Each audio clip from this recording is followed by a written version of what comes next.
Why use Corroserum? For those of you who don't know, I make videos where I clear stages using only snakes.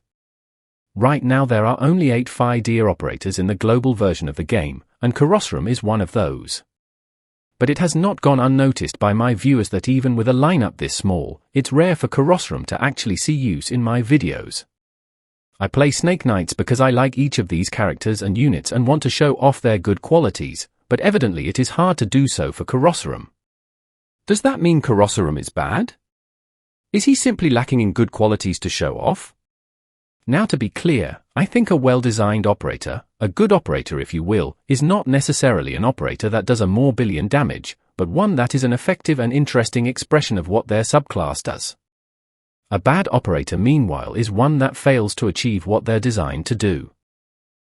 So to answer the question of whether Corroserum is bad using a metric a little more nuanced than simple DPS, I want to first go over what blast casters are even supposed to do. Blast caster core traits are 5 tiles of range directly in front of them, and the ability to damage all targets in their range on every attack. Beyond their base subclass traits, blast casters notably also debuff the enemies in their range.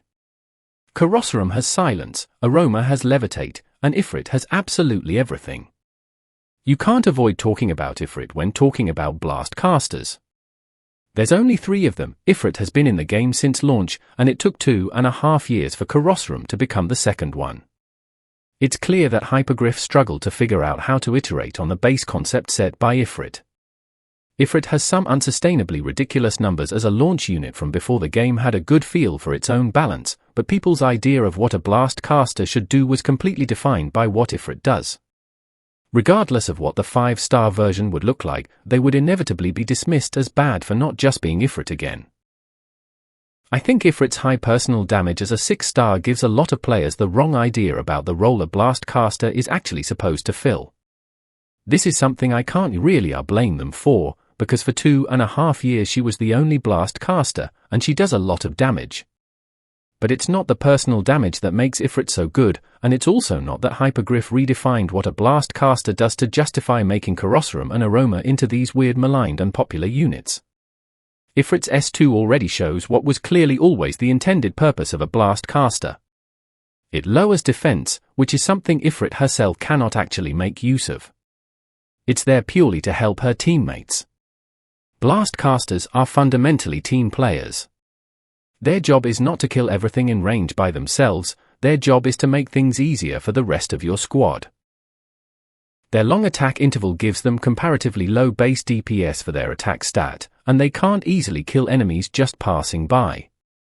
They need blockers to hold enemies for them, they need vanguards to get them out on the field on time, and they need a tile layout that makes their range work in the first place. It is, of course, completely normal to bring blockers and vanguards to a stage. It's also normal for an operator to not be useful on every stage. There are nearly 400 operators in the game at this time, and you can bring up to 12 of them in a squad so that you always have a variety of options to tackle the wide range of things that stages can demand from you. The reason Corroserum doesn't see much use in my videos isn't necessarily that he's useless, it's that he is simply not designed for a playstyle that values clearing stages with a severely restricted roster and using as few operators as possible. The kind of videos I generally make are just not suited for showing off what Corroserum does. So, is Corroserum actually good? Honestly, that's debatable. A major problem blast casters have is that they are incredibly similar to splash casters. They have the same DP cost, the same attack interval with only marginally lower attack, they deal multi-target arts damage, their ranges are restrictive in opposite equal ways, and many splash casters also offer some form of buff or debuff to help support their teammates. The complaints people have about using them are similar too, and consequently people will use the same alternatives instead. In other words, blast casters are incredibly replaceable. There are a million ways to get AoE arts damage, so their specific use cases hinge on either making use of their unique range or the specific debuffs each of them offers. Using a blast caster is kind of like holding a hammer and looking around for suspiciously nail-shaped objects. Ifrit's unique thing is that she obliterates the rest of any enemy she looks at in a way that even dedicated debuff units can't really compare to. The only operator who reaches the same values as her talent alone is Thorns the Lodestar, who has way more requirements than simply exist in Ifrit's range, and Ifrit can then slap another flat -20 res on top of that with S3. She's an unambiguously good unit because it's really easy to create a situation where dealing an absurd amount of arts damage to an enemy that is otherwise resistant to arts damage is useful. Ifrit is easy to pair up with other units because she is effective to the point where it's unlikely any other unit will ever actually replicate her.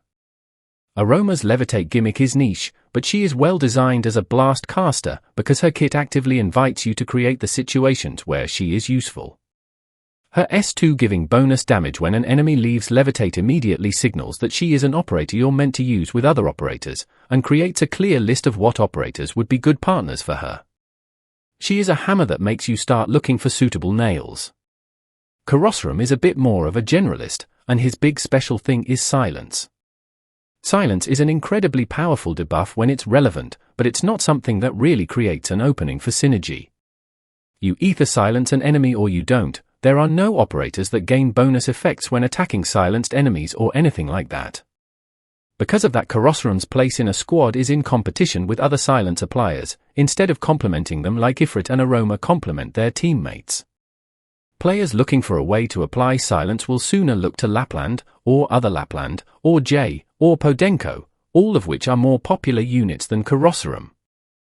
As a blast caster, Corroserum is objectively undertuned. Not because his damage is lacking, but because he is lacking as a team player. It makes sense to me that Corroserum is an unpopular unit to use, because he just doesn't give you much to go on when trying to create the situations where he'll be useful. It's understandable how it would have happened too. Ifrit's debuffs are the most wildly overpowered thing about her, so when carefully constructing the second ever blast caster, Hypergriff decided to focus on her second talent, which gives her bonus SP, instead. Corroserum was designed while carefully dancing around what made Ifrit so good, because actually creating a second Ifrit, even one of a lower rarity, was out of the question if they wanted to preserve a modicum of game balance. The unfortunate consequence of this conservative design is that Corroserum is simply not very good at being a blast caster. Does that mean Corroserum is a bad unit then? Not really. Corroserum does what he's built to do. He's perfectly functional as a unit. He does AoE arts damage in a line, he cycles his skills at increased speed when there's downtime between waves, he inflicts silence on everything in range. His silence is unique in that he applies it continuously over an extended period of time and has no limit on the amount of targets, so he's uniquely qualified for dealing with 100 exploding spiders. Like that would ever happen though. The situations where Corroserum shines do exist and they can be found.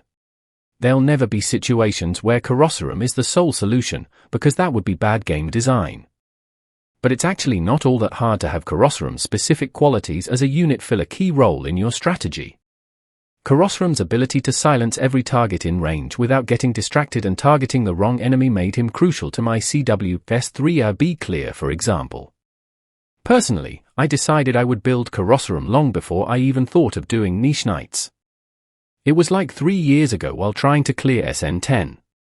I didn't even have Corroserum at the time, but my vision was to put him in the top right corner so that he could silence the enemies on the left while still clearing out the trash on my defender. Stultifera Navies is a good example of Corroserum use also because it's an event where one silencer is simply not enough if you want to silence them all. It's known as one of the most difficult events because the sheer amount of Seaborn with extremely annoying but silenceable abilities was too much for Lapland alone to keep up with, if only because Lapland couldn't be in 2 places at once. Yet, this is far from the only case where having more than one unit who can fill a role is useful. You almost definitely have more than one defender built. It's very likely that you have more than one Guardian defender built. There are situations where you want more than one source of silence. There are even situations where having a second blast caster is nice. Why would you use Corroserum? Ultimately, I can't actually give you a good reason to use him over any other unit. He's incredibly replaceable, and using him requires actively looking for places to use him. But because he is so replaceable, the opposite is also true. A lot of operators can do Corroserum's job, so why not use Corroserum to do that job?